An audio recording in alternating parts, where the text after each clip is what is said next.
Well, let me tell you something, brother.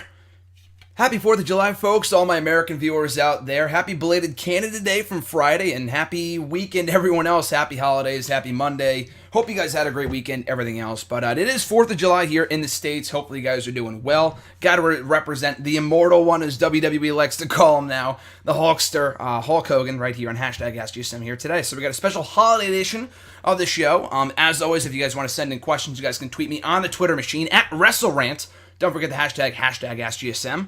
Also on Facebook at facebook.com/Graham.GSM.Matthews. Leave a comment on the post I usually put up on Sunday nights, or on the wall itself, or right here on this very video. Be sure to leave a comment down below in the comment section. I'll be sure to include your comment and question in next week's edition. So with that being said, folks, 4th of July here today. We got a big episode of Raw on tap for tonight. We got the WWE Draft in just 2 more weeks. And then we got Battleground on the 24th in a little less than 3 weeks. So the month of July is going to be big for WWE, the entire world of wrestling. I tweeted this out last week I think it was. We got the Cruiserweight Classic in a couple weeks. Balor and Nakamura, a awesome tag team title match with American Alpha and Revival coming up, I think this Wednesday in NXT. We've got Ultima Lucha Part Dos, Ultima Lucha Dos, this week, next week, and the week after that. It's going to be a star-studded week in the world of wrestling. A star-studded month in the world of wrestling. SmackDown going live in a few weeks, so looking forward to that. All your questions are pertaining to all these various different things going on in the world of wrestling right now. So let's kick it off with Emmanuel A., also from YouTube. His question was, "Hey Graham, I just wanted to tell you about this experiment I've been doing with WWE 2K16 recently. So basically, I've been messing around with the game's roster in the universe mode, trying to book some never-before-seen dream matches, and I thought it would make for a fun question on hashtag AskGSM if I asked you to judge the potential of the dream match by 1, how much you would personally care for X versus X, 2, how good the match will actually look, and 3, how much of a money match it would hold up to be, as in how many fans would genuinely pay money to see said match. If you're up for it, you could start with these matches. Seth Rollins versus Kevin Nash. Okay, so by your criteria, 1, how much would I personally care for Seth Rollins versus Kevin Nash? I honestly would not really care to see that at all. I don't really see why that would be a dream match. I love Seth Rollins, but him and Kevin Nash, I don't really see the connection there. There's really not many similarities between the two characters, so I wouldn't really care to see it personally. How good the actual match would look, Seth Rollins would be bumping around like crazy for Kevin Nash, so the match probably wouldn't be that bad. If we're talking about like Diesel Kevin Nash, well, you said Kevin Nash, so I'm thinking WCW Kevin Nash. The guy was never an amazing wrestler, but maybe Seth Rollins could get a half-decent match at him, so the match could be half-decent, I would say. And 3, how much of a money match it would hold up to be? I don't think it would really be a money match at all. I think Seth Rollins is a money player, and Kevin Nash was a money player. During his time in the NWO as a singles guy, he was, the WWE champion during the single worst period in WWE history financially, so I don't really think it'd be much of a money match, personally. Your second match here, The Miz versus Ric Flair, so how much would I care to see that? I would really like to see that. Maybe anyone else, probably not, just because The Miz, he sucks, whatever. I'm a big Miz fan. I've always thought, not that Miz is the next Ric Flair, not by a long shot. I always thought Dolph Ziggler was better compared to Ric Flair than The Miz was, which was why I was kind of confused a few years ago when they paired Miz with Ric Flair as kind of like his protege. Should have been Dolph Ziggler, but whatever. But I would still care to see that, just because based off what we've seen from them on TV in recent years, Miz adopting the figure 4 leg lock. So I would care to see that match. 2, how good the match would actually look. Again, I would say Ric Flair, a lot like with Seth Rollins and Kevin Nash, would carry Miz throughout a majority of the match, because he's obviously one of, if not the greatest professional wrestler of all time. And The Miz, unlike Kevin Nash, I think he can hold his own. Nash is not an awful wrestler, but I think Miz does not get the credit he deserves for being a better wrestler than people think he is. So I think the match would actually be pretty good. Also from like an entertainment standpoint, technical wrestling-wise, it may not be an instant classic, but I think these two, in carrying the crowd and in terms of crowd engagement and whatever, it could be a real blast of a match. And 3, how much of a money match I would think it would hold up to be. I don't know if it'd really be a money match. I don't think you can really consider anything that Miz is in, to be quite honest, to be a money match. But I think it'd still be, I don't know about a marquee main event, but it could still be a pretty solid upper mid-card match. And then finally, Daniel Bryan versus Ultimate Warrior. How much would I personally care to see that match? Again, a lot like with The Miz, I'm a huge Warrior fan, so I would personally care to see anything involving the Warrior. I know Daniel Bryan grew up as a Warrior fan, so maybe if you twisted it with a story, I know none of these matches have a real story attached to them from what you've told me, just the match itself. Maybe there's, more of a story behind them that I'm not really aware of. But with Daniel Bryan, I mean, he grew up as an Ultimate Warrior fan, so that kind of makes sense from a storyline standpoint to an extent. But I would care to see it. How good would the match actually look? Again, a lot like with Seth Rollins and The Miz and Ric Flair and Kevin Nash. I think that Bryan would obviously have to carry Warrior throughout a majority of the match because they have two very different styles. That could be a massive train wreck or it could be a masterpiece. Who knows? I tend to think it might be the latter just because I think these two could work really well together from a storytelling standpoint. And then again, how much of a money match would it be? I don't know. Again, a lot like with Rollins and Nash and Miz and Flair. I don't think any of these matches are really money matches. But it's probably the biggest money match of the three that you mentioned, just because Bryan was always super popular. Ultimate Warrior was also super popular. So I would say like Warrior was to Hogan as Bryan was to John Cena in a way. Not that Bryan ever really superseded Cena in terms of merchandise, but in terms of popularity, absolutely, during the time that he was on top from 2013 to 2014. So I would care to see it. I think all three matches are good to great. I don't know if any one of them are money matches, but if you have any more, be sure to let me know in the comment section down below, Emmanuel, and I'll be sure to criticize them, and not criticize them, but compare them and talk about them in next week's episode. Your second question, seeing as how you're going through and have already watched the fully loaded pay-per-views, could I ask you for an early opinion of the Undertaker-Austin End of an Era First Blood match? I had legitimately never heard of that match before WWE 2K16 included it in the Austin Showcase mode, and I distinctly remember telling you about it on Twitter when you posted the other Undertaker End of an Era match for the WrestleMania Recall series you did. If you wouldn't mind, what did you think of the Austin Taker match, and was it truly an end of an era? I'm right there with you. I had never heard of that match before I watched it at Fully Loaded, so I was shocked. Not shocked, but I was like, what the hell is this? I remember their match from SummerSlam from 98, but other than that, I had never heard of this match before. It was a good match. But End of an Era, I remember watching it on Fully Loaded. The thing is that I watched these pay-per-views, literally, I recorded those, I think, in like late May, if not early June. So I watched these pay-per-views a while ago. I'm so ahead of schedule right now in terms of WrestleRant videos. I watched and pretty much reviewed everything I'll be talking about until the end of the summer, till like literally August 31st. I've been able to manage my time to do so. So anyway, in regards to this match, again, calling it an end of an era was very strange when I saw the billing of that bout, just because it really wasn't the end of an era. It's not like it was the end of the Attitude Era or the end of these two facing each other. They probably had more matches in the years that followed, if I can recall correctly. So I'm not exactly sure why it was called End of an Era. A lot like with the WrestleMania 28 match, as great of a match as that was from a storytelling standpoint, and even in-ring-wise, was it really the end of an era? I mean, Undertaker went 20-0, and obviously Taker and Triple H have not faced off since, but Taker's still wrestling, Triple H is still wrestling, Shawn Michaels is still around, so was that really an end of an era too? So I hate when they call shit like that, end of an era, unless it really is truly an end of an era. Unless it's like really the final match these two will have, and it probably is for Triple H and The Undertaker. Other than that, I mean, it's the end of a rivalry. It's not the end of an era, So I mean, I saw that match at Fully Loaded, and I'm thinking it's a good match, but it's not like it's in the end of an era. So I thought it was really the wrong advertisement there, like a wrong way to kind of build up that match. The first KFC, also from YouTube, is there if there's two top titles, WWE and World Heavyweight Championship, on each show, will the mid-card titles get devalued? That's a good question. I mean, can you really devalue something that really doesn't mean anything in the first place? And I say that honestly and wholeheartedly just because I know the U.S. title really got a boost last year, and it's doing better now, but it's not like it'd be better off. It's going to be any worse off than it is right now. I mean, we have Titus O'Neil in the title picture, which is not a horrible thing, but I mean, the title, it's not like it's super prestigious. The IC title, too. I know there have been points where it feels more prestigious now than it has before and whatever, and it's not in a terrible state right now, but I honestly don't think anything would change. Unless they make the IC title the top title on SmackDown, which I don't think they're doing. I think they are bringing back the World Heavyweight Championship, based off how they're now calling Dean Ambrose the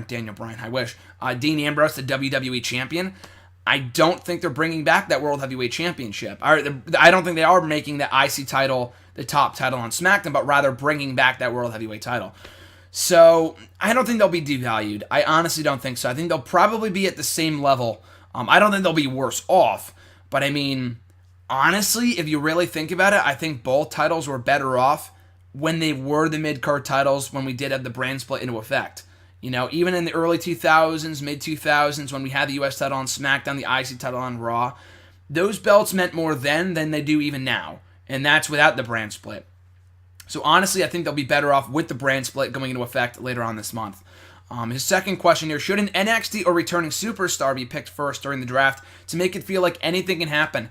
I really like that idea a lot. It brings back memories of 5 years ago when John Cena got drafted to SmackDown in the first draft pick of the night, and that was huge. I know he got drafted back later on in the night, and it was really all a ratings play, like, oh, anything can happen, you know, stay tuned throughout the show to see what's going to happen with John Cena. I mean, it's all about ratings at the end of the day, but I would, you know, even if so, even considering that, I would still do that anyway, just like you said, to make sure, to make it feel like anything can happen. And, you know, drafting Roman Reigns or John Cena to Raw or SmackDown, you know, right off would be huge, obviously. I mean, that's I kind of expect that to happen. I don't expect whoever the GMs of Raw and SmackDown are to pick, you know, freaking Zack Ryder as their first draft pick. It's probably going to be a John Cena, Roman Reigns, Daniel Bryan, or not. I always say Daniel Bryan, Dean Ambrose, or a Seth Rollins or whoever. I expect one of those people to be picked first from either brand by, you know, one of the respective GMs. But it would be cool to kind of throw us for a loop if it was a Brock Lesnar, who I've heard is rumored to be at that show on that SmackDown at the draft in a few weeks. So draft, you know, Brock Lesnar to Raw or SmackDown, and legitimately it would make sense. You know, it would make real sense that Brock Lesnar would be a premier pick for either show, just considering his drawing power and how big of a star he is. A returning superstar, I'm not exactly who that would be. I mean, if it's going to be like a fucking like MVP or something, that'd be a cool surprise, but it's like, why would a Raw or SmackDown GM pick an MVP over a John Cena or an AJ Styles? You know what I mean? So that wouldn't really make much sense. But, so yeah, I wouldn't, I mean, it'd be sick. So basically, I see what you're saying. Or an NXT guy would be great. A Finn Balor or Shinsuke Nakamura or Samoa Joe, like, that'd be, again, would also make a lot of sense because they want to get their hands on the hottest superstars in wrestling today. And Finn Balor, by that point, should be done with NXT. I mean, his match with Nakamura airs the week before. And I mean, I haven't looked at spoilers, but I'm assuming he loses as he should. So I'm going to say that Finn Balor loses to Nakamura and then gets drafted the very next week. So I could very well see that happening. It would make, it really set a precedent for the entire draft special that anything can happen, as you said. So I really like that idea. Mitch G, also from YouTube, has got a couple of questions here. First one being, favorite Ted DiBiase Jr. match? I really like Ted DiBiase. I was a really big fan of his from the get-go because he kind of debuted right around the time that I started watching in April, in that spring 2008 time. But truth be told, he did not have a lot of great, memorable matches. I mean, he spent most of his career in a tag team with Cody Rhodes and Randy Orton as part of the legacy. He didn't really have many breakout singles matches or even tag team matches. He was good in the ring. He was never great in the ring. That said, I really, really enjoyed his match with Cody Rhodes against DX at SummerSlam 09.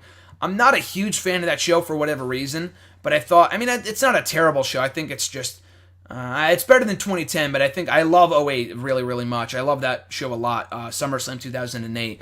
But SummerSlam 09 is not bad considering the matches they had on that show. They had a lot of good matches on that show too. But I really like that match between DX and Legacy.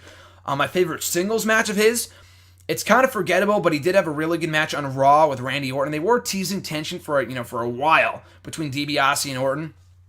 It had been rumored for a long time that DiBiase was going to be breaking out of Legacy as this breakout babyface. Oh, he's in the Marine 2. He's going to be this big star. And it never really happened. I mean, if you can recall correctly, that coming out of WrestleMania 26, the biggest star coming out of Legacy was Randy Orton, who was already established. So technically, was Legacy a failure? I guess. I know Cody Rhodes came out of that winning a couple titles years down the line. Ted DiBiase never won a championship, I know, other than the $1 million title. He never won a singles championship in WWE. So, again, my favorite singles match of his would probably be that match against Orton. I think it was almost exactly 7 years ago, not today, but around this time of year in July, I remember it was. Like one of those random-ass episodes of Raw in July. So that would be my favorite singles match of his, favorite match, period. Probably the one with DX from SummerSlam of that same year, 2009. His second question, keeper or race? A tag team London brawling, Desmond Wolfe and Magnus. Desmond Wolfe is the Nigel McGuinness, obviously the former Desmond Wolfe is Nigel McGuinness from Ring of Honor. Or Beer Money's best of 5 against Motor City Machine Guns in 2010. This is a no-brainer for me. keep the best of 5 series between Beer Money and Motor City Machine Guns and erase London Brawling. I think London Brawling had a lot of potential to be a great tag team. I'm a huge fan of Magnus, and putting him with a fellow Brit and Desmond Wolfe, who was also a big star in TNA, for as long as he was there, which was not long. I mean, they kind of misutilized him at the end there in random ass feuds like fucking Abyss and shit. But before that, he had a really, really good series of matches with Kurt Angle. He beat him at one point, like his debut match. So they really put that guy over huge in his first few months in TNA. But then after that, he kind of fell off the radar. They put him in that tag team. Then he got sick, and then he left, and he hasn't wrestled since. So, I would erase the tag team. As much potential as that had, I got to erase that, because that best of 5 series was freaking phenomenal. I remember watching Impact, and I still watch Impact now. I'm still one of the remaining few, the elite few, that continue on watching TNA. But I do remember every week during the summer of 2010 watching Impact. And by that point, I had really not watched Impact regularly, like on a weekly basis, for about a year. Because in the house that I lived before that, we didn't have DVR, and the show would air at like fucking 9, 10 o'clock, and I would just go to bed. So I would never really watch Impact all that much. If anything, I would watch like the first hour, but other than that, I wasn't really keeping up with the storylines. So starting the summer of 2010, when I had TV and I had DVR again, and obviously no school or anything, I started watching Impact on the regular on Thursday nights. And that was right around the time they started doing these best of 5 series matches between Motor City Machine Guns and Beer Money, with a different stipulation for their matches every single week. And it was fucking phenomenal. That was also around the time that John started watching with me too, at GNAP's Ring Wrap, and we watched it together, and we were like, these matches are great. Like, tag team wrestling is finally back, in the forefront in wrestling, and it was really, really great. So, love those series of matches. I got to keep those matches and get rid of and erase London Brawling. And his third and final question here: have you ever played the Dead or Alive or Tomb Raider games? No and no. I'm not a huge gamer as it is. Not that I was ever really a huge gamer to begin with. But I mean, I played a lot of like GameCube and shit. I was always a Nintendo guy, so I never really played the Dead or Alive. Maybe they had those games for the Wii and the fucking GameCube and shit. I'm not really sure, but I know what the games are, but I never really played the games. I've never played. I mean, I've played them, but I've never really like played them religiously as many kids would at my age, a couple years ago or whatever. Gears of War, Call of Duty, all those games. They never, Black Ops, that is Call of Duty. What was the other one?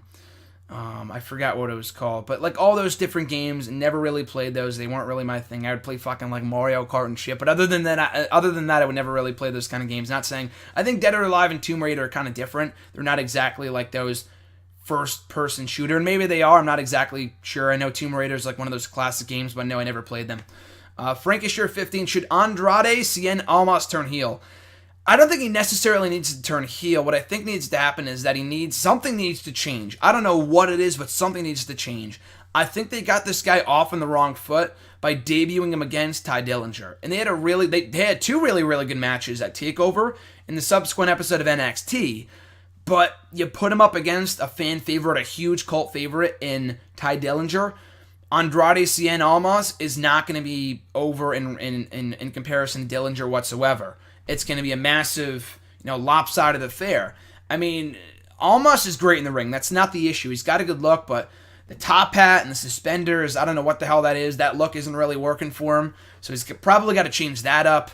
Again, I don't think turning heel is the issue. I don't know what they need to do with this guy to make people like him, because I think he is great in the ring. RJ and I watched him at a live event back in April, and I've talked about this time and time again. The guy is freaking great from an in-ring standpoint. He's a really, really good wrestler. But I don't think, maybe the lack of character development, like we don't really know what he's about. And I know No Way Jose is kind of the same thing. I mean, we've heard from No Way Jose, though. Even him, we've heard him talk on the mic before. We've never heard Andrade Cien Almas speak up to this point. So maybe we need to hear from him, or put him in a feud with someone, like an Austin Aries maybe at some point. And he was who he faced at that live event back in April in Lowell, Mass. I mean, him and Austin Aries had a kick-ass match. So, again, I don't know what needs to change, whether it's the look or a feud or just more character development, but they need to do something quick before this guy is dead in the water. He only debuted a month ago. He's not dead in the water by any means just yet, but he is quickly kind of floundering. He's kind of quickly fizzling out because they don't really know what to do with him, and they kind of got him off on the wrong foot in those matches with Dillinger, because Dillinger was immensely much more popular than Almas was, just because Dillinger, they really want to see him get pushed, and he keeps on losing. They're obviously going to cheer for him over Almas.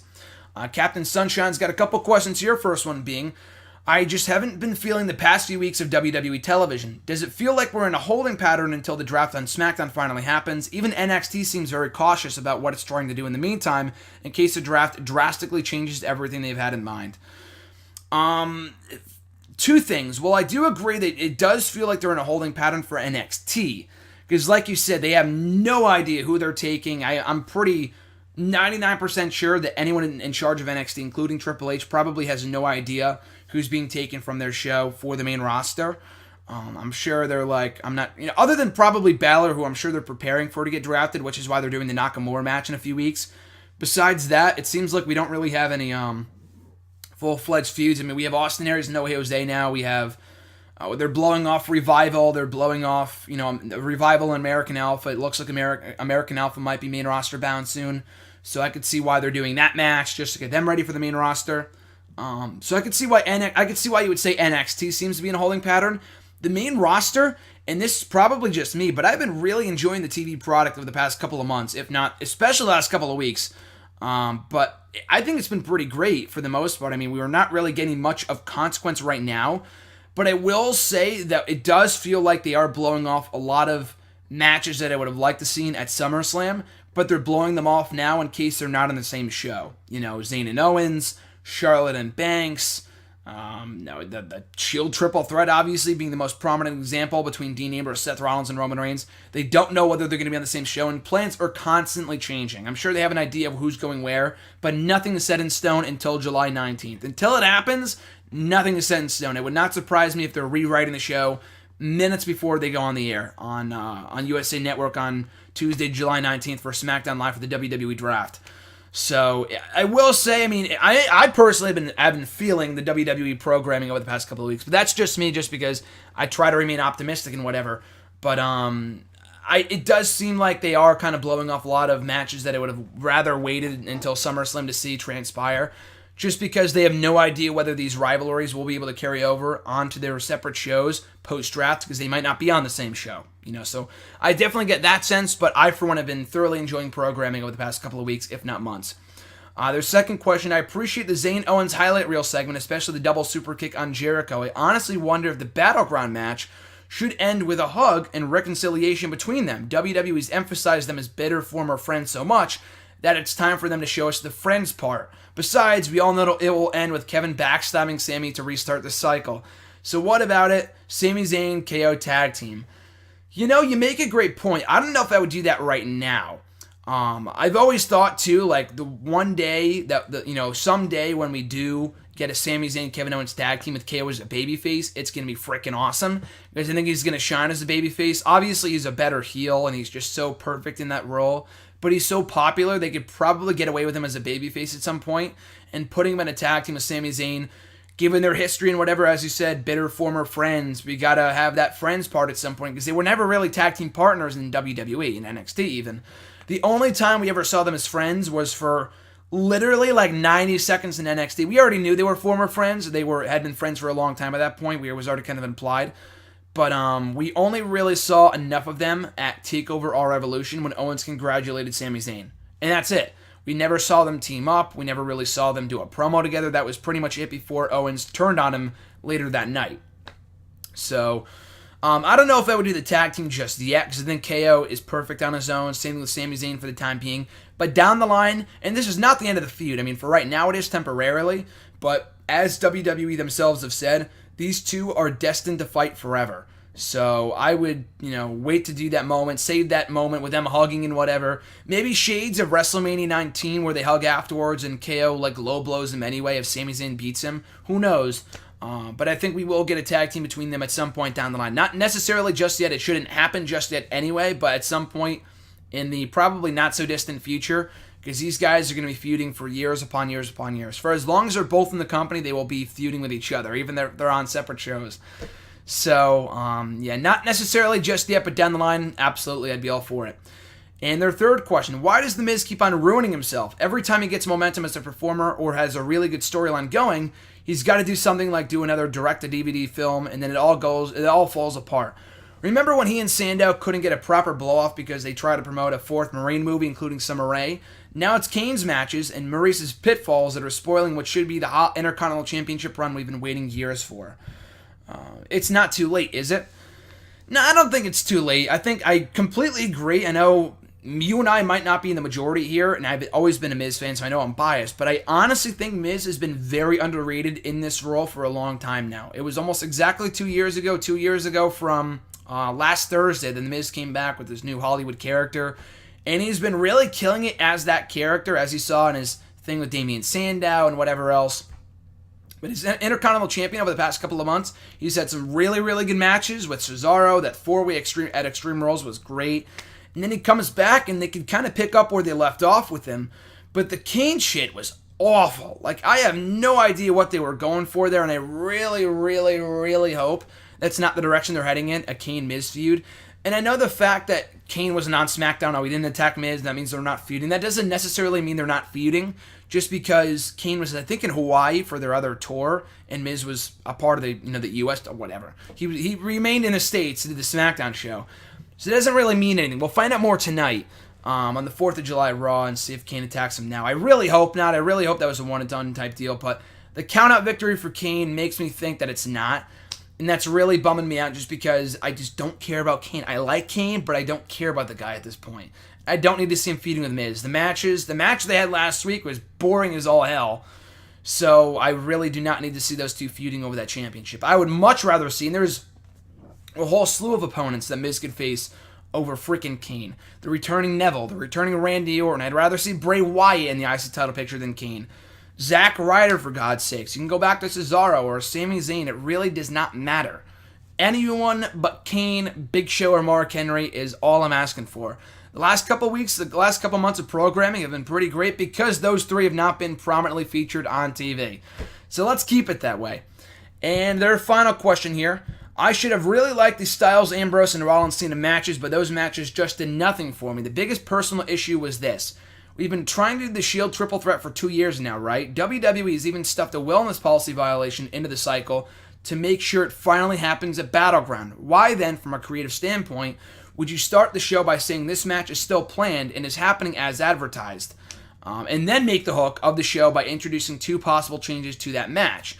Does anyone really want to repeat Payback 2015 with a Shield plus someone else match? I just don't get it. I understand where you're coming from again, but selfishly, I was kind of hoping that Cena and or Styles would be added to the match so we don't get that Shield triple threat. Not because I don't want it, just because I don't want it right now. You know, I've said before the whole Roman Reigns thing, that's obviously a big factor. I just think this match is too big for Battleground. It's still going to be a kick-ass match regardless, but as I've said time and time again, I'd rather see the match on a bigger stage than fucking Battleground. And 2, Roman Reigns will not be here to promote the matches, to promote the main event of the next pay-per-view.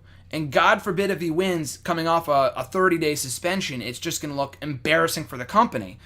So that said, I think the matches last week, like you said, I mean, from a storyline standpoint, I kind of get it because Stephanie wanted to change the match or make it harder for Rollins to retain his title, whatever.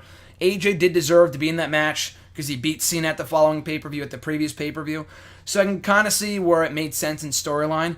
But honestly, I enjoyed both matches, not because they were both very well wrestled, but not only for the aspect that we could see either guy added to the match to make it a Fatal 4-Way or a Fatal 5-Way, whatever. I just think it made both of those matches more meaningful, because without those matches, we would have just had Styles and Ambrose and Rollins and Cena without consequence, which isn't the worst thing in the world. We get that pretty much every other week on Monday Night Raw. But I just think that adding those stipulations that, okay, if Cena wins, then he'll be added to the match. Like, it makes the match feel meaningful. I mean, I never really thought for a second that Cena or Styles were winning their respective matches, but it really did make those matches feel like there's something at stake, like there's something meaningful to it. There's something, to really get invested in. It's not just an ordinary match where it doesn't matter who wins. Wins and losses should matter. In WWE, they don't necessarily matter all the time, as much as they should anyway. In NXT, wins and losses matter. In Lucha Underground, wins and losses matter. In fucking Ring of Honor, wins and losses matter. Why not on the main roster of WWE do wins and losses matter? They have outright told us from time to time that wins and losses do not matter. And that should not be the case, obviously. But in this case, I enjoyed both matches again because they were, Rollins and Cena have always worked well together. They had an awesome match. Ambrose and Styles, first time ever. That was a really good match too. But I like the idea. I mean, again, I know what you're saying where they kind of advertised it as the match is still happening as planned, but we might add more people just in case. I see what you mean, but at the same time, it made both of those matches really, really good. I mean, it made both of those matches more meaningful with something at stake. At Sue19754453 from Twitter, do you think we will ever see a female match in WWE similar to the one between Bret Hart and Mr. Perfect, and if no, why? What do you mean exactly? I mean, I know Bret Hart and Mr. Perfect had a great match, but we've also had really, some really, really good women's matches in the last year alone. Like, I would say the Triple Threat Women's Championship match from WrestleMania 32, which I'll talk about momentarily, was one of the best main roster matches all year. So, I mean, we might see one as soon as Battleground between Sasha and Charlotte. I think those two could have a match similar to Bret Hart and Mr. Perfect. I'm not exactly sure what you're trying to say, like, what that match is supposed to represent. It was a great match, but you mean from a storytelling standpoint or what? But, yeah, I assume we might see something similar to that come Battleground, because I think if any two women can have a 5-star classic on the main roster, I know Bayley and Sasha did last year, and I would say Bayley and Banks had as good of a match, if not better, than Bret Hart and Mr. Perfect ever did. But, last year in Brooklyn, a takeover. But, anyone on the main roster could accomplish that feat for, out of the current crop of women. It would have to be Charlotte and Sasha Banks. The history is there, the chemistry is there, do the math, and these guys can, these two women could really kill it and have a match of the year candidate, I believe. Next couple questions come at Sean Markistic. His first question was, push, repackage, release the Vaudevillains, the Lucha Dragons, and the Golden Truth. This one for me, again, was a no-brainer. Got to push the Lucha Dragons. I know Kalisto is better off as a single star, but of these three tag teams, I got to push them. I would rather see them as tag team champions over the Vaudevillains or Golden Truth. Repackage the Vaudevillains. I mean, the characters, surprisingly enough, and I will eat my words, have gotten more over than I thought they would. They're not the most overact in the roster. They're still not really, main roster ready, if that makes sense. I mean, I think they are from an in-ring standpoint, but character-wise, I just don't know how long-term this gimmick is going to play out. And they're already, like, the background players. They've already lost a couple matches. They lost to Enzo and Cass a few weeks ago on Raw. They lost to fucking, the New Day on SmackDown.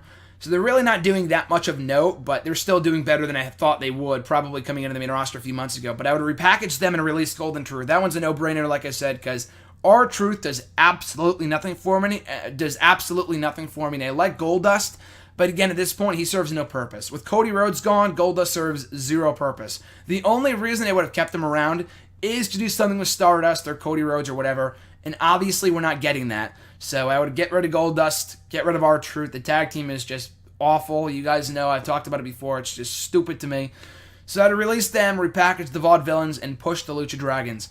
One dream match that you would like to see happen between a past star and a current star. John Cena, Stone Cold Steve Austin. I'm not really exactly sure, because I look at the current roster, and, I mean, are you saying a match that's realistic? Because if we're not talking about realistic here, then like AJ Styles, Daniel Bryan, or AJ Styles, Shawn Michaels, or, anyone involving AJ Styles pretty much from a past star to a current star. But, I don't really know. If you're talking about realistic matches, because obviously Shawn Michaels is retired, Daniel Bryan is retired, so they're not coming out of retirement to do that match.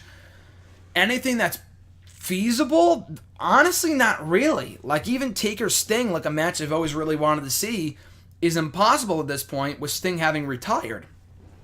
So, I mean, there's really not many matches that they could do that are really dream matches that involve a past star and a current star that are still feasible for the most part. Because I'm convinced at this point, if he wasn't going to come back for WrestleMania 32, that Stone Cold Steve Austin is not coming back at all. And he didn't wrestle the show, so he's probably never wrestling again. I have not heard anything of that since. I'm sure there are still people that believe he will wrestle again at some point. I am now convinced, 100% convinced, that he's not wrestling at all again. So, I don't know. If you're talking about realistic stuff, I really can't think of a true dream match. There's really not many dream matches left in wrestling. Maybe Kalisto and Rey Mysterio. That's still technically feasible just because Rey Mysterio is still wrestling and Kalisto's great. So, I'll say that for right now. I'll say Rey Mysterio versus Kalisto. His third question, a rank from best to worst. WrestleMania 12, 13, 23, 27, and 29. Best WrestleMania 23, not one of my favorite Manias, but still A really, really good show. The biggest buy rate in WrestleMania history up to that point. Two really, really great main events, and Batista and The Undertaker, and then John Cena and Shawn Michaels. The undercard did not do a lot for me, but that show is still superior overall to all the other WrestleManias that you mentioned. WrestleMania 12 was not an amazing show. I hear it gets shit on. I hear the show gets shit on a lot. I really enjoyed that show. I did not really mind that show one bit. I thought even Undertaker and Diesel was not really that bad of a match before Diesel took off, and Diesel put over, the not really the rising star. Taker had been in WWE for 6 years by that point, even longer than Diesel. But I thought that match was all right. Obviously, the Iron Man match was great. The tag team title match was pretty fun. And it felt short and sweet. I felt like the 2-3 hours of that WrestleMania just blew by with the Iron Man match in the main event. So I really enjoyed WrestleMania 12. After that, WrestleMania 13, obviously, you guys know I'm not really a huge fan of the 13, 14, 15, 16 WrestleManias, or 2000, whatever. I'm not a huge fan of those WrestleManias. They really did not do anything for me. But I would still say that show is better than either 29 or 27. So WrestleMania 23, 12, 13... And then it's the never-ending question that always gets asked, what was worse, 27 or 29? I thought 27 was just disappointing because they build it up. They always build it up as the greatest WrestleMania of all time, but truly from the build, it felt like it would be a great WrestleMania, and it was a massive disappointment. With 29, it was just flat-out boring. Not an awful show, just really fucking boring. And obviously, it had Punk and Taker. 27, I would have to say 29 is better than 27, just because 29 had that classic match between Punk and Taker that I would rewatch. And there's honestly nothing from WrestleMania 27 that I would really go out of my way to rewatch. I loved Punk and Orton. I thought Rhodes and Mysterio was really good too. Even Triple H and The Undertaker. Part 2 of WrestleMania 27 was, I thought, really, really good. Better in retrospect than I enjoyed it at the time, but still, overall, the show just brings back a lot of bad memories from that time in wrestling. I love the year of 2011 in WWE, obviously, as you guys know. But that year, the first part of that year was not really that good until the summer of Punk kind of kicked in. And then the fall sucked too. But anyway, so 27 I would have to say is worse.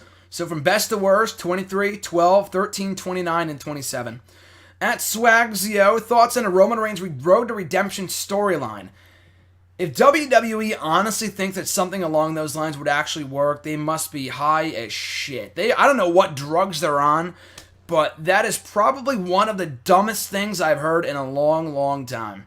If they honestly think that they can bring back Roman Reigns, and I don't know if you probably are, and I think you might be referring, and I heard a rumor, not officially like any credible website, but I heard people talking about it on Twitter for a time yesterday, that some photo leaked of a WWE 24 preview with Roman Reigns and a Road to Redemption storyline that's set to air like the night after Battleground. I have no idea how accurate that is. I have not heard that from any reputable source whatsoever on Twitter or any website or whatever. So I think it's just, it was made up or whatever. I'm not exactly sure. But if they honestly thought that, not even the 24 special, not even including that, if they bring back Roman Reigns and have it, like I said before, having him win the World Championship back in his first match back, after coming off a 30-day suspension for something that he fucked up for, would send the absolute worst message. They're already sending a terrible message that, hey, you could fuck up and still be in the main event of a pay-per-view for a world championship. That's okay. But then it's kind of like endorsing that behavior, or just warranting or justifying good or bad behavior, which they should not do. But anyway, not even that. But then having them win the championship and then do a storyline like a Road to Redemption. No, the only person that would ever really work for was a guy like Jeff Hardy, who could fuck up and people still loved the guy. He was still over like Rover. The guy was amazingly over through 2008 and 2009. He was really the only one that could get himself suspended, that could fuck up time and time again, and people still love him. He fucked up in TNA, and people still love the guy. You know what I mean? So Roman Reigns, people just don't like Roman Reigns. So having him fuck up is this, they are looking at a heel turn, they are staring a heel turn right in the face, and then turning their head. They are ignoring the perfect opportunity to turn this guy heel. And if they're going to do a Road to Redemption storyline, and it would not surprise me at all if that was the case. It would not for 1 second surprise me if that rumor was legitimate, and they wanted to do a Roman Reigns Road to Redemption storyline.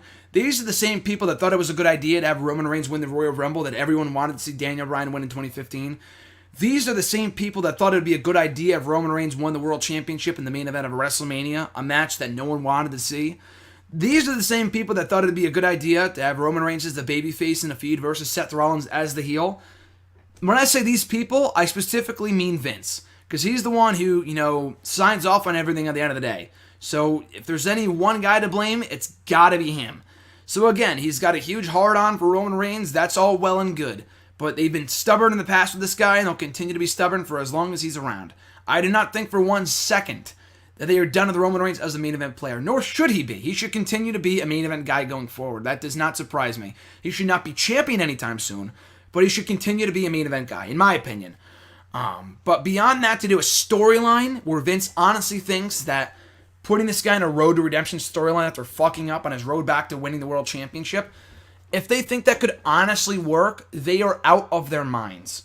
And again, it would not surprise me. They tried the same thing. They did the same formula, not a road to redemption storyline, but they put him in the Daniel Bryan void. Remember, right after Survivor Series, he wins the championship and then gets cashed in on seconds later. They did the same thing 2 years earlier with Daniel Bryan at SummerSlam. They did the same thing with Roman Reigns at Survivor Series this past year.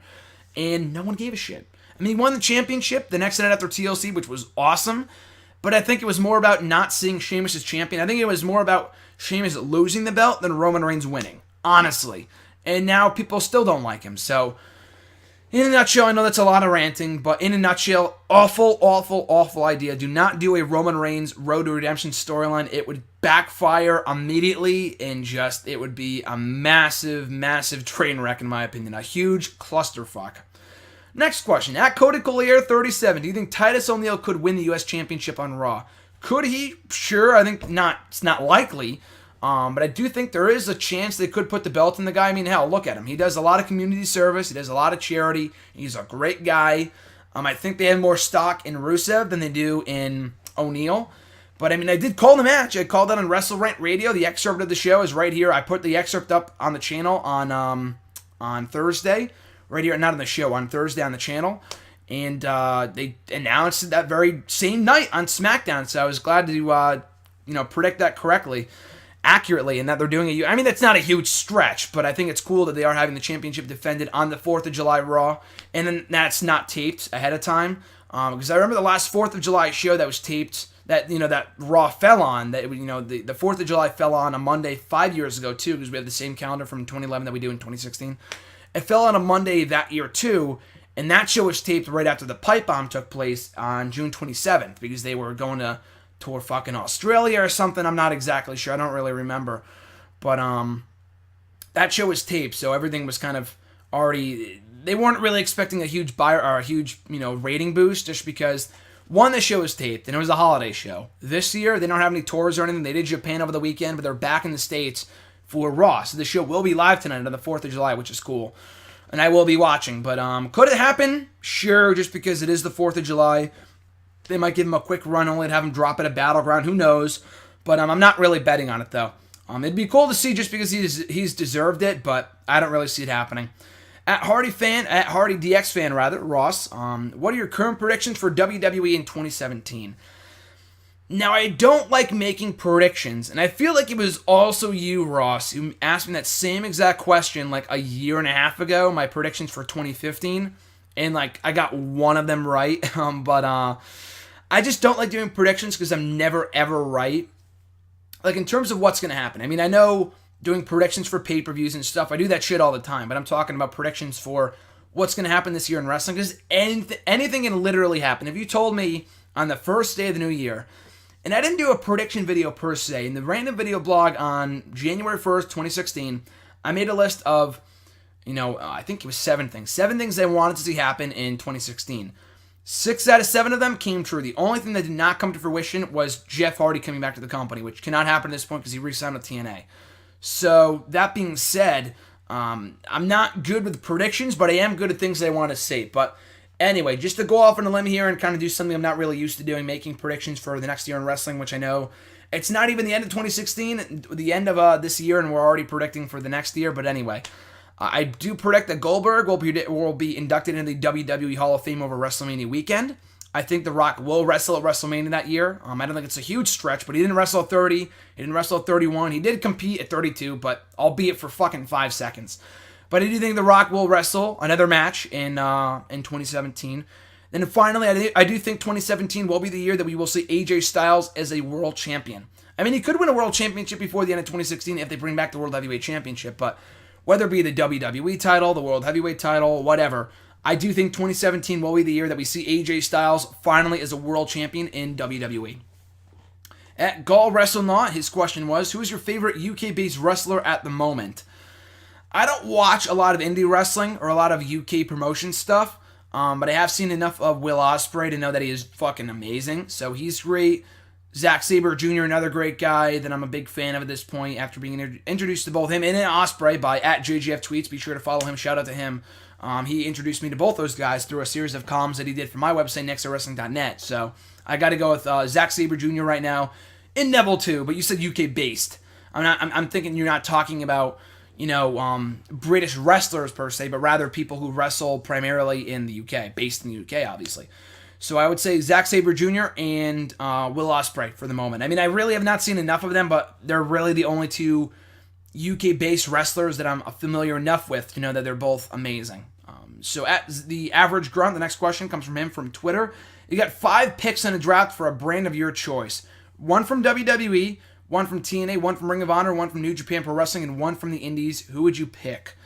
And he said I could do 2 from Ring of Honor or whatever else in case, or the Indies if I didn't know anyone from New Japan Pro Wrestling. So I 1 from each. I like this idea a lot because it's, John and I did a fantasy draft over the weekend, and you could always fantasy draft from like promotions all over the world, which is not really all that much of a stretch because technically Triple H is taking over the entire world of wrestling right now. It's snatching up talent from Ring of Honor, New Japan, the Indies. They're getting talent from everywhere, and they fucking need it. With the brand split going into effect the next month, or later this month rather, it's going by so quick, they need all the talent that they can get, and they are snatching up talent from all across the world. So this really is not that much of a stretch, but anyway. For a brand of my choice, it'd probably be SmackDown because I love SmackDown. But anyway, from WWE, AJ Styles. From TNA, Mike Bennett. I think EC3 would be a close runner-up. A Mike Bennett to me, along with EC3, but I'm just a huge Mike Bennett fan. The guy is an absolute star. So I would draft him from TNA, AJ Styles from WWE.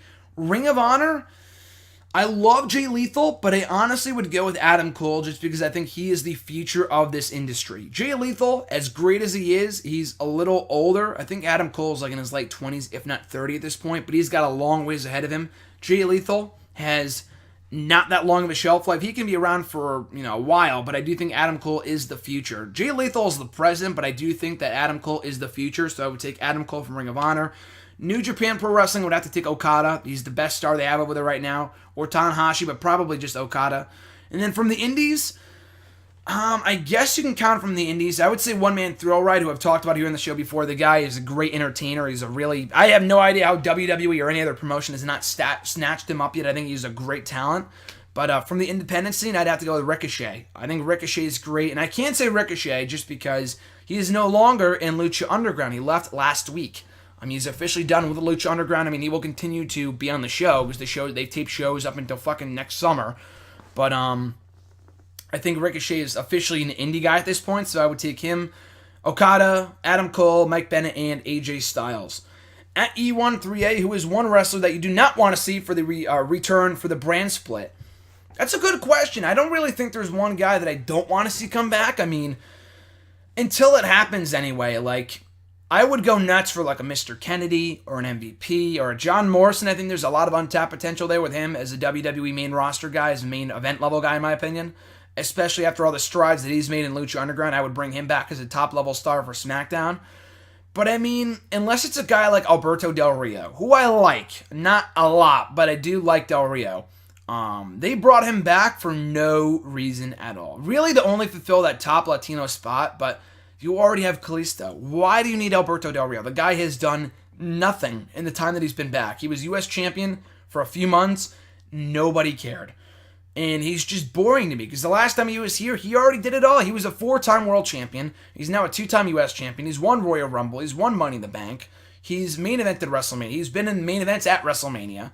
So what else is there to do with this guy, So until it happens, I'm not exactly sure. If they bring back a Del Rio-like character who has already done it all, like these guys I'm mentioning, like MVP, Kennedy, they never really fulfilled their full potential. I'm not saying that I would have them as world champion anyway. The guys are like 40 at this point. But I'd rather see them as champion again on a SmackDown than fucking Del Rio. Del Rio, we've seen it time and time again. He's just not exciting anymore. He's just not thrilling. He was exciting for like a year when he came in, but other than that, he's been, stagnant for years. So I would get rid of Del Rio. Like, again, not get rid of Del Rio, but you know what I'm saying? That if a wrestler like him comes back who has already done it all, then I really just don't care to see them back just because, okay, you've already won multiple world championships. Unless your name is like Batista or something, there's really no reason to bring back a guy like a Del Rio who is, interchangeable. He's replaceable. Batista's a big star. Del Rio is not. So anyway, next question. Keep or erase speaking of Batista, keep or erase John Cena's first WWE title win or Batista's first World Heavyweight Championship win. Gotta erase John Cena's first WWE title win and keep the Batista one. I really liked that match at WrestleMania 21 between Triple H and Batista. The story was great. The main event was really good. Not a great match between Batista and Triple H in the main event of WrestleMania 21, but it was a great moment, a good match, an awesome feud, a stellar story. I gotta keep that title win and erase John Cena's. I mean, I guess if I erase John Cena's, he won't go on to win another 15, but he would become a main event level guy anyway.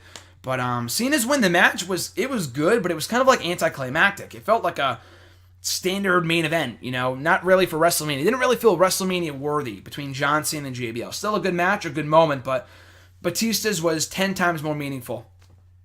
Push, repackage, and release. Rusev, Apollo Crews, and Cesaro. That's a good one. Gotta push Cesaro. I feel like out of all three of those guys, he really can be a world champion right now. Repackage Crews to make him maybe more serious, give him more direction, and release Rusev. I know I'm biased. I love Cesaro. I love Crews. Rusev I like a lot too, not as much as the other two. But I honestly, after they damaged him following the Cena feud and that awful Dolph Ziggler feud, I just can't see him as world champion at this point. I mean, he still maybe technically, feasibly can be, but I just don't really want to see it, and I can't see it anyways. I can't really see it anyways, so I'd release Rusev, push Cesaro, and repackage Crews. Have you heard about the Bobby Heenan Twitter imposter account?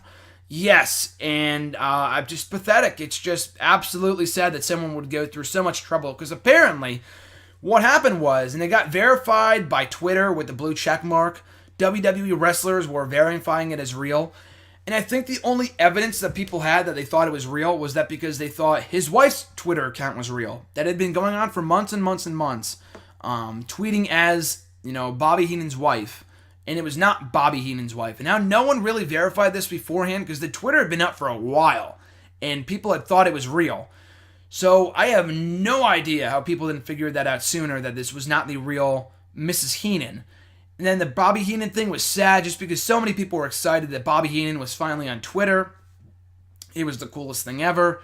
And then this happens. It's really sad. There's just a lot of fucking scumbags out there. I really hate to say it, but there's a lot of stupid people out there that like to do this kind of shit. And for what? For what? To get, a couple thousand followers in a day or so before the account gets shut down? And then what? From there, what does it really matter? What is it really worth? Like, I don't really see the point in trying to trick people into thinking that this was real. A fun little prank is all it really was. I mean, it's a prank and that's it. It wasn't even really funny at all. It was kind of, just sad, like I said. Especially for a guy like Bobby Heenan, who's been through so much and he's really conquered a lot. And, he does not deserve that kind of level of shit. So that's just fucking stupid. I hated it. When I saw that, it just made me sick. And at Breaking Bear 216, we'll finish off with this set of questions here. Top 5 matches of the mid-year in WWE. A main roster list and an NXT list. A bonus match for you, a bonus question for you too. Favorite match from another promotion. So in no particular order from the main roster, John Cena, AJ Styles, Charlotte, Banks, and Becky Lynch from WrestleMania 32, like I said earlier, a phenomenal match.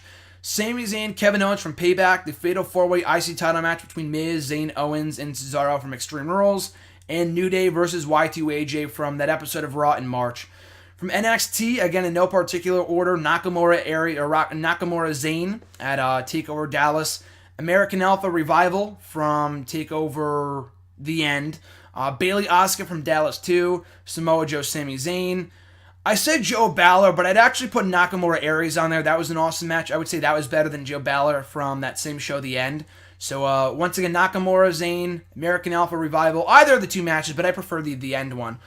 Bayley Asuka, Joe Zayn, the 2 out of 3 falls one from NXT, and then either Joe Balor or Nakamura Aries. And then favorite match from another promotion in 2016.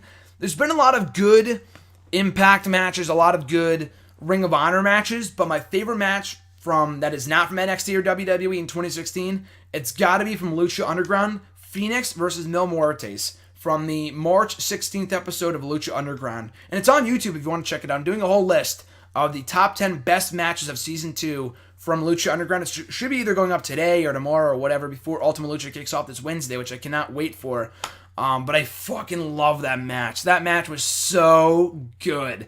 Phoenix Muertes for the Lucha Underground title. Easily my favorite match from another promotion in 2016. What would be the best way to debut Samoa Joe on the main roster? I couldn't give you an exact scenario because I don't feel like it's going to happen anytime soon just because he's NXT champion right now. There's really no need for him to be in the main roster. He's really ripping it up in NXT right now. So I wouldn't debut him on the main roster anytime soon. I mean, he could, show up in the draft or after SummerSlam, which would be cool. I just don't foresee it happening anytime soon. But anyway, just to kind of sound generic, like I said, I can't give you a specific scenario because anything can debut, anything can happen in wrestling in the matter of weeks, days, months, whatever. So I would say you just got to come in like a fucking wrecking machine. I mean, promos and vignettes and stuff would be cool. But if Samoa Joe just came in and cleaned house because the guy is an absolute monster, I say that's the best way to make an impact from day one in WWE.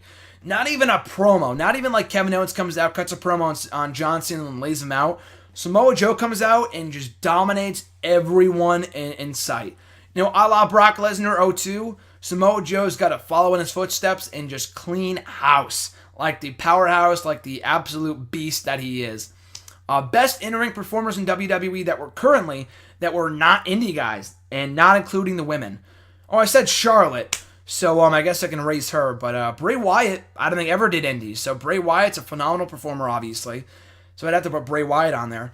The whole class of 02, I think John Cena did some indies, but Randy Orton never did indies. Neither did Brock Lesnar, so I'd have to put those two on the list. And then Roman Reigns, too. I mean, regardless of what you think of him, he's still a great performer. Not a great wrestler, not yet anyway. He's still really, really good, and he never did indies. So I got to go Roman Reigns, Randy Orton, Brock Lesnar, and Bray Wyatt. And finally, if you were in charge of booking, would you bring King of the Ring back and make it meaningful? And I love that you included that second part. Because I could bring back King of the Ring, but would it be meaningful? Because I loved when they brought it back last year in 2015, but it didn't mean jack shit. The tournament was forgettable as all hell, and the ultimate winner, Wade Barrett, Bad News Barrett, King Barrett, whatever the hell you want to call him, whatever they're calling him this week, went on to do nothing. The guy held a fucking plunger. So you got to make it meaningful. You got to bring back the pay-per-view itself, not just the tournament. As a network special, it was cool, but they got to bring back the full-on pay-per-view.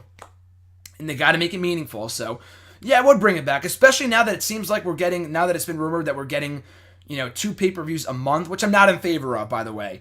2 pay-per-views a month for Raw and SmackDown, not including the big 4. They need all the pay-per-views they can get, so why not bring back King of the Ring? If they're bringing back No Mercy and Backlash, all the Clash of the Champions, and all these other shows, it's got to be, it's got to be King of the Ring being brought back too, along with Backlash and No Mercy and all the other pay-per-views of that caliber. So that's it, guys. Hashtag AskGSM here today. As always, be sure to send in your questions via Twitter at WrestleRant with the hashtag AskGSM, on Facebook at facebook.com/Graham.GSM.Matthews, and right here on the YouTube in the comments section. Right down below in the comments section, be sure to include your comment in next week's video. Have a phenomenal July 4th. I'll be enjoying Raw tonight, as hopefully you guys will be as well. And I'll catch you right back here next week, hopefully with Jason if I hang out with him next Wednesday, or rather next Monday. I'll be seeing him on Thursday, hopefully, but if he's on the show next Monday, he might be joining me for another episode of hashtag AskGSM, so send us your questions on all the previous aforementioned social media sites. Have a great holiday, guys, and everyone else have a phenomenal Monday. I'm Graham GSM Matthews, and I'll catch you folks down the road.